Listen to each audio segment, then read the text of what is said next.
அஸ்ஸலாமு அலைக்கும் வரஹ்மத்துல்லாஹி வபரகாத்துஹு. அல்ஹம்துலில்லாஹி ரப்பில் ஆலமீன் வஸ்ஸலாத்து வஸ்ஸலாமு அலா ரசூலில்லாஹி வ ஆலிஹி வ ஸஹ்பிஹி அஜ்மஈன். கண்ணியத்திற்கும் பெருமதிப்பிற்கும் உரிய எல்லாம் வல்ல அல்லாஹ்வின் நல்லடியார்களே, அல்லாஹுடைய பேரருளால் சுபஹுடைய தொழுகையை ஜமாத்தோடு நிறைவேற்றிவிட்டு அவனுடைய ஆலயத்தில் அவனது மார்க்க செய்திகளை அறிந்து கொள்ள வேண்டும் என்கிற உயர்ந்த சிந்தனையில் நாம் அனைவரும் இந்த சபையில் ஒன்று திரண்டிருக்கிறோம். இந்த நல்ல தருணத்தில் நேற்றைய தினத்தில் நாம் பேசிய தலைப்பின் தொடர் செய்தியாக அல்லாஹுடைய திருத்தூதர் அவர்களை குறித்து திருமறை குர்ஆனில் அல்லாஹ் சிலாகித்து பேசக்கூடிய வார்த்தைகள் என்னென்ன வகையில் நபி முஹம்மது ஸல்லல்லாஹு அலைஹி வஸல்லம் அவர்களை குறித்து வர்ணித்து பேசுகிறான் என்பதை அதனுடைய அடுத்த வசனமாக சூரா அல் அஹ்ராஃப் என்கிற 7வது அத்தியாயம் 157வது வசனத்தில் நபிகளாருடைய சில பண்புகளை அல்லாஹ் அந்த வசனத்தில் பட்டியலிடுகிறான். சஹாபாக்கள் என்றால் யார்? அவர்கள் எந்த தூதரை பின்பற்றுகிறார்கள்? அந்த தூதருடைய பண்புகள் என்ன? எதை இந்த மக்களுக்கு அவர் செய்யக்கூடியவராக இருக்கிறார் என்பதையெல்லாம் ஒரு ரத்தின சுருக்கமாக மிக அழகான வார்த்தையை கொண்டு அல்லாஹ் இந்த வசனத்தில் பேசுகிறான். அல் அஹ்ராஃப் என்ற 7வது அத்தியாயம் 157வது வசனம். அல்லதீன யத்தபிஊன ரசூலன் நபியல் உம்மி, எழுத படிக்க தெரியாத இந்த நபியை, இந்த ரசூலை இவர்கள் பின்பற்றுகிறார்கள். அல்லாஹ் நபிக்கு ரசூலுன்னும் நபின்னு ஒரே வசனத்தில் சொல்றான். சில மௌலவிமார்கள் விளக்கம் கொடுக்கும்போது ரசூல்மார்கள்னா வேற, நபிமார்கள்னா வேறன்னு விளக்கம் கொடுப்பாங்க. அது இல்லைங்கிறதுக்கான ஒரு ஆதாரம் அல்லதீன யத்தபிஊன ரசூலன் நபியல் உம்மி, ரசூலாகிய நபியாகிய எழுத படிக்க தெரியாத இவரை இவர்கள் பின்பற்றுகிறார்கள். அல்லது யஜீதுனஹு இந்தஹு மக்தூபன் இந்தஹு தௌராத் ஃபில் இன்ஜில் ஃபில் தௌராத் வல் இன்ஜில், இவரை பற்றி தௌராத்திலும் எழுதப்பட்டு இருக்கிறது, இவரை பற்றி இன்ஜிலிலும் எழுதப்பட்டிருக்கு. இப்படி ஒரு தூதர் வரப்போறாரு. நேற்று இன்னைக்கு அல்லாஹ் எடுத்த முடிவு இல்லை. தௌராத் அருளப்பட்டதே ஏறத்தாழ ரசூலுல்லாஹ் காலம் தொட்டு 1600 வருடங்களுக்கு முந்தியது. அப்போதே அல்லாஹ் இப்படி ஒரு தூதர் வர இருக்கிறார் என்று தௌராத்திலும் அல்லாஹ் குறிப்பிட்டிருக்கிறான், இன்ஜிலிலும் அல்லாஹ் ரப்புல் ஆலமீன் குறிப்பிட்டிருக்கிறான் என்று திருக்குர்ஆன் சொல்கிறது. இவர் எப்படிப்பட்ட பண்புடையவர் என்றால், யஅமுருஹும் பில் மாரூஃப், இவர் நன்மையை ஏவுவார். வ யன்ஹாஹும் அனில் முன்கர், தீமையை விட்டு மக்களை இவர் தடுப்பார்.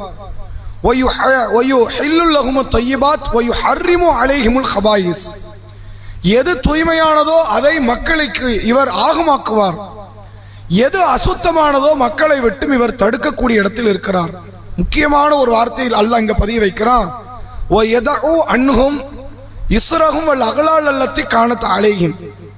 தங்கள் மீது பிணைக்கப்பட்டிருக்கக்கூடிய சங்கிலிகளை, விலங்குகளை இவர் அகற்றுகிறார் என்று நபியை பற்றிய மிக அழகான வார்த்தைகளாக அல்லாஹ் இந்த வசனத்தில் பேசி அதன் தொடர்ச்சியை அல்லாஹ் சொல்கிறான். ஃபல்லதீன ஆமனூ பிஹி வ அஸ்ஸருஹு வ நஸருஹு வத்தபஉ நூரல்லதி உன்ஸில மாஹு உலாயிக ஹுமுல் முஃப்லிஹூன். யார் இந்த நபியை நம்பிக்கை கொண்டு இவருக்கு கண்ணியம் செய்து இவருக்கு உதவி செய்து இவரோடு அருளப்பட்ட வேதம், அந்த ஒளி, அந்த நூரை பின்பற்றுகிறாரோ அவர்கள் வெற்றி அடைந்து விட்டார்கள் என்று அல்லாஹ் அடுத்த இந்த வசனத்தின் இன்னொரு பகுதியில் ஈமான் கொண்டவர்களுக்கு ஒரு அறிவுரை தருகிறான். இதுல மேல உள்ள அந்த பகுதி நீங்க நன்றாக கவனித்து பாருங்கள். நபி என்பவர் எழுத படிக்க தெரியாத ஒருவர், இவரை பற்றி தௌராத்தில் இருக்கிறது, இன்ஜிலில் இருக்கிறது. இவருடைய பண்பை ஒரு 5 அல்லாஹ் பட்டியலிடுகிறான். யஅமுருஹும் பில் மாரூஃப், நன்மை ஏவுகிறார். வ யன்ஹாஹும் அனில் முன்கர், தீமையை தடுக்கிறார். வ யுஹில்லு லஹும் தய்யிபாத், எது தூய்மையோ அதை ஹலாலாக்குகிறார். வ யுஹர்ரிமு அலைஹிமுல் கபாயிஸ், எது அசுத்தமானதோ அதை இந்த மக்களை விட்டு இவர் தடுக்கிறார். அன்ஹும் இஸ்ரஹும் வல் அகலால் அல்லத்தி காணத் அலைஹிம், தங்கள் மீது பிணைக்கப்பட்டிருக்கிற சங்கிலிகளை விலங்குகளை இந்த நபி அகற்றுகிறார் என்று நபிகளாருடைய உயர்வான பண்பை குறித்து அல்லாஹ் இந்த வசனத்தில் பேசுகிறான். அப்படி ரசூலுல்லாஹ் எந்த சங்கிலியை அகற்றினார்?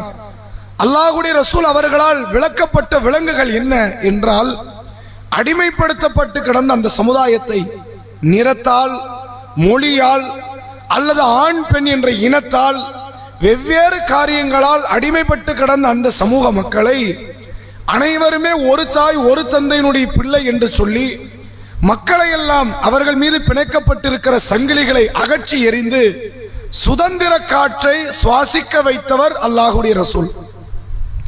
ஏன் ரசூலுல்லாஹ் மட்டும்தான் இந்த உலகத்திற்கு தீண்டாமையில் இருந்து விடிவு காலத்தை கொடுத்தார்களா?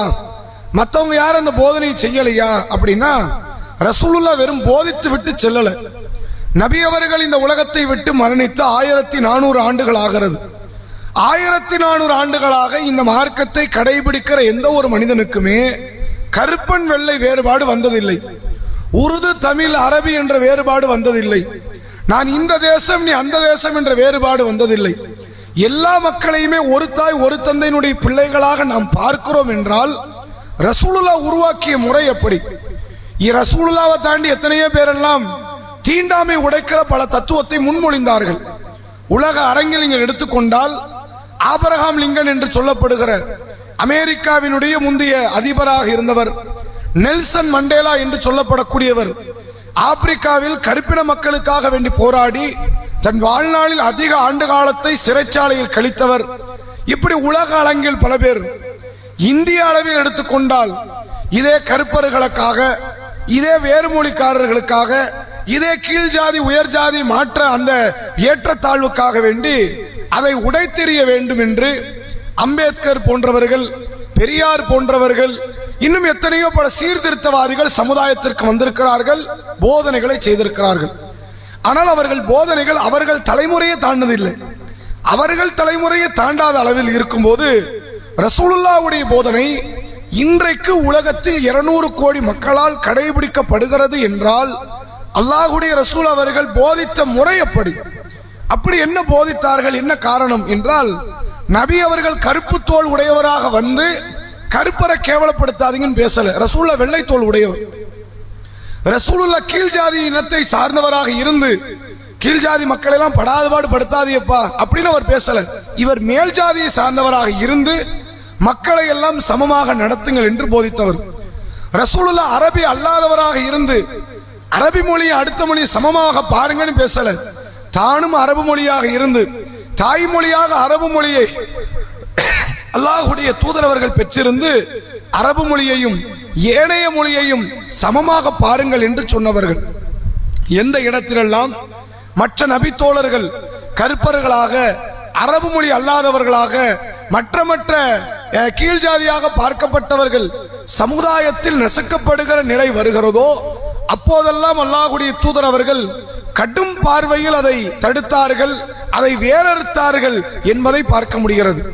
எந்த அளவிற்கென்றால் அல்லாஹ்வுடைய தூதர் அவர்கள் பிலால் இப்னு ரபாஹ் என்று அழைக்கப்படுகிற ஆரம்ப நேரத்தில் இஸ்லாத்தை ஏற்றுக்கொண்ட அந்த சஹாபியை ஒட்டுமொத்த வெள்ளை தோல் உடையவர்களுக்கும் ஒரு பெரும் பாடமாக ஆக்கினார்கள். இவர் கருப்பு தோல் உடையவர். கருப்பு தோல்னால சாதாரண கருப்பு தோல் கிடையாது. நீக்ரோ என்ற ஒரு அழைக்கப்படக்கூடிய ஒரு கூட்டம் இருக்கிறார்கள். இவங்க உடம்புல வெள்ளைய பார்க்கவே முடியாது.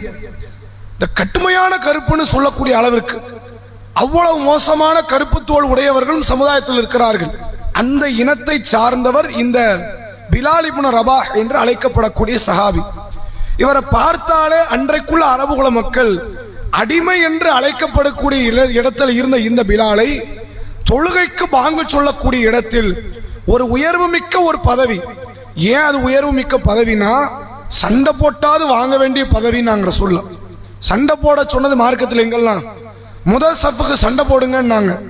பாங்கு சொல்வதனுடைய நன்மை நீங்கள் அறிந்து கொண்டால் சீட்டு குலுக்கி போட்டாவது அதற்கு நீங்கள் முந்தி வருவீர்கள் என்றார்கள்.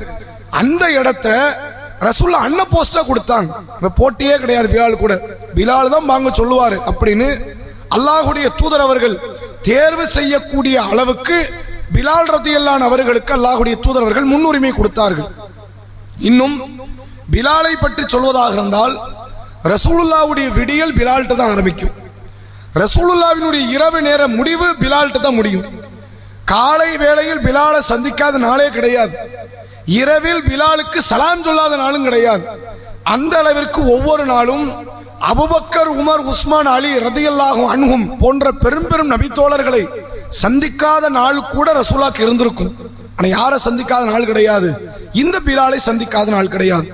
உலகத்தை ஆண்ட பெரும் பெரும் வல்லரசுகளாக இருக்கிற ரோமபுரி, பைசாந்திய அரசுகளை எல்லாம் கீழே சாய்த்தவர் அல்லாஹ்வுடைய ரசூல். அந்த ரசூலுல்லாஹ்வுக்கு மானசீக சிஷியராக இருந்தவர் ஒரு கருப்பினத்தை சார்ந்தவர் என்று வரலாறு சொல்கிறது என்றால் வெறும் வாய் வார்த்தையை ரசூலுல்லாஹ் சொல்லிட்டு போல.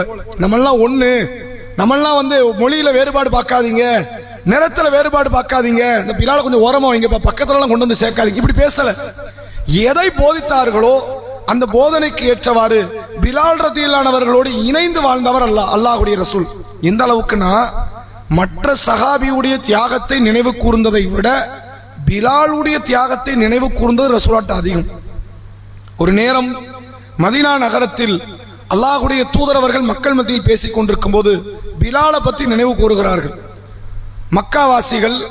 மக்காவாசிகளோடு ரசூலா 13 ஆண்டு காலம் வாழ்ந்தாங்க. 10 வருஷம் மக்கால தான் இருந்தாங்க, 3 வருஷம் மக்கால இல்லை. ஏன் மக்கால இல்லை? மக்காவாசிகள் ரசூலுல்லாவையும் தோழர்களையும் ஊரை விட்டு ஒதுக்கி வச்சுட்டாங்க 3 ஆண்டு காலம். அந்த நேரத்தில் உணவுப் பொருட்களுக்கு பெரும் பஞ்சம், கிடைக்கிற கொஞ்ச நஞ்ச உணவுப் பொருளை தடுத்து விட்டார்கள். தண்ணீர் லேசில் கிடைக்காது. 3 வருஷம் கடுமையான சித்திரவதைக்கு ஆளாக்கினார்கள். அப்பதான் ரசூலுல்லாஹ் அன்சாரி தோழர்களை சந்திக்கிற வாய்ப்பு கிடைத்தது. மார்க்கத்தை பரப்பினார்கள். மதீனா நகரத்தில் மார்க்கம் துளிர்விட ஆரம்பித்தது. இந்த நேரத்தில் அல்லாஹ்வுடைய ரசூல் அவர்களுக்கு தண்ணீரை அந்த தோல் பாத்திரத்தில் கொண்டு வரக்கூடிய இடத்தில் இருந்தவர் இந்த பிலால்னு சொல்லி ரசூலுல்லாஹ் பிற்காலத்தில் நினைவு கூறுறாங்க. அன்னைக்கு எனக்கு தண்ணி கொண்டு வந்தவர் இவரு அப்படின்னு. இப்படி எல்லா இடத்திலும் நீங்கள் பார்க்கலாம். எதையெல்லாம் மக்கள் கேவலப்படுத்தி, மக்கள் ஒரு சாராரை அடிமைப்படுத்தி விலங்கிட்டு வைத்திருந்தார்களோ அந்த விலங்குகளை உடைத்தவர் அல்லாஹ்வுடைய திருத்தூதர் நபி முஹம்மது ஸல்லல்லாஹு அலைஹி வஸல்லம் என்பதை அல்லாஹ் இந்த வசனத்தின் வாயிலாக சொல்கிறான். சும்மாலும் சொல்லல. அன்ஹும் இஸ்ரஹும் வல் அக்லால் அல்லத்தி கானத் அலைஹிம், தங்கள் மீது பிணைக்கப்பட்டிருக்கிற விலங்குகளை, சங்கிலிகளை இவர் இந்த தூதர் முஹம்மது அறுத்தெறிகிறார் என்று அல்லாஹ் சொல்கிறான். அப்படிப்பட்ட மகத்தான நற்பண்பு உடையவர், இவரை போன்ற நற்பண்பு உடையவரை இனி இந்த துன்யா பார்க்காது. நம்ம என்னதான் கருப்பு தோல் உடையவர்களை நாம சரிக்கு சமமாக ரசூலுல்லாஹ் போதனை அடிப்படையில் பார்த்தாலும் ரசூலுல்லாஹ் பார்த்த மாதிரிலாம் பார்க்க முடியாது, நம்ம பார்க்கவும் மாட்டோம். அப்படி ஒரு இடத்தில் அல்லாஹ்வுடைய ரசூல் அவர்கள் ஈருடல் ஓர் உயிராக இணைந்து எல்லா மக்களிடத்திலும் அல்லாஹ்வுடைய ரசூல் அவர்கள் இணக்கமாக பழகினார்கள், வாழ்ந்தார்கள். இந்த கீழ் ஜாதி, உயர் ஜாதி, தாழ் ஜாதி என்ற எந்த வேறுபாடும் இல்லாமல் இருந்தார்கள் என்பதை இந்த வசனம் நமக்கு தெளிவுபடுத்துவதை பார்க்க முடிகிறது. இன்ஷா அல்லாஹ் இதனுடைய தொடர் வசனங்களை நாளை தினத்தில் நாம் அறிந்து கொள்வோம். வாஹிரு தஅவானா அல்ஹம்துலில்லாஹி ரப்பில் ஆலமீன். அஸ்ஸலாமு அலைக்கும் வரஹ்மத்துல்லாஹி வபரகாத்துஹு.